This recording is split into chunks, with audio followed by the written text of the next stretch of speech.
11వ తారీఖు జరుగు ఈ ఎన్నికల్లో మీ దీవెనలతో తెలంగాణ రాష్ట్రంలో గౌరవ ముఖ్యమంత్రి రేవంత్ రెడ్డి గారి నాయకత్వంలోని మన ప్రభుత్వం నిరంతరము పేదవాడి కోసం పేదోడి బాగోగుల కోసం ఎలా తప్పించి పనిచేస్తుందో మీకు తెలియదు కాదు.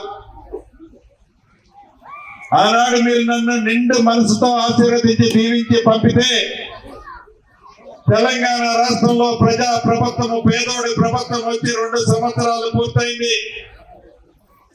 ఈ 2 సంవత్సరాలలో పేదోడికి ఏమి కావాలి, సంక్షేమ కార్యక్రమాలు ఏమందిస్తే పేదోడు మరింత ధైర్యంగా నివసిస్తాడు అని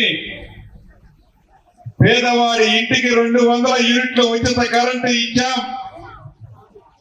ఆడబిడ్డలు ఆర్టీసీ బస్సులో ఎంత దూరం ప్రయాణం చేసినా ఉచిత బస్సు సౌకర్యం కల్పించాం.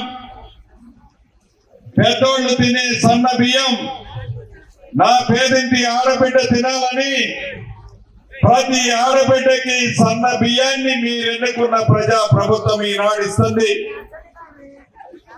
ఆనాటి ప్రభుత్వం 10 సంవత్సరాల్లో రేషన్ కార్డు ఇవ్వకపోతే అర్హులైన పేదవాళ్ళందరికీ ఈ ప్రభుత్వం వచ్చిన తర్వాత రేషన్ కార్డులు ఇచ్చాం. రేషన్ కార్డులు ఇవ్వడమే కాదు, పాత రేషన్ కార్డులలో కొత్త పేర్లు కూడా చేర్చాం. అంతేకాదు ప్రభుత్వం వచ్చిన కొత్తలోనే ఇందాక మహేష్ చెప్పినట్లు మున్నేరు ఉధృతంగా ప్రవహించి ఈ కాలనీ అంతా కూడా 10 అడుగులు 15 అడుగులు నీళ్ళు వచ్చింది. వాటర్ వచ్చిన మరో క్షణమే హైదరాబాద్ నుంచి హఠావుటిని నేను వచ్చి చూస్తే మీ ఘోష చూసి నా మనసు చలించింది. ఆనాడు అప్పటికప్పుడే రాత్రి గౌరవ ముఖ్యమంత్రి గారిని మీరు కూడా రావాలని అభ్యర్థించాను. ముఖ్యమంత్రి గారిని తీసుకొచ్చి ఆనాడు మీకు 2 వాగ్దానాలు చేశాను. ఒకటి కరకట్ట కడతానని చెప్పాను. అన్న మాట ప్రకారం ఈ సీజన్ లోనే పూర్తవ్వాల్సిందే, పూర్తి కాలేదు. వచ్చే వర్షాకాలం నాటికి ఈ కరకట్టని పూర్తి చేసే బాధ్యత మీ ఇంటి పెద్ద కొడుకుగా నాదే.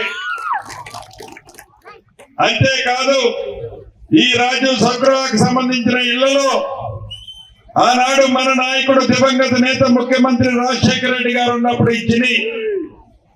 ఇవి కొన్ని రిపేర్లు ఉన్నాయి, వాటికి చేపిస్తానని చెప్పాను. సుమారు ₹1 కోటి ఖర్చు అవుతుంది. ఈ ఎన్నికలైన మరుక్షణమే ఆ శాఖ మంత్రిని నేనే కాబట్టి తప్పకుండా రంగులే కాదు పైన పెంచులు ఊడిపడేది ఇతరత్ర అన్ని పనులు చేపించే బాధ్యత నేనే తీసుకుంటాను. అంతేకాదు వర్షాకాలం వచ్చినప్పుడు బురద నీళ్ళు వస్తున్నాయి మంచినీటి పంపులు అని నా ఆడబిడ్డలు గతంలో నాకు చెప్పారు. ఈ ఎలక్షన్ అని మరుక్షణం అధికారులను పంపిస్తాను.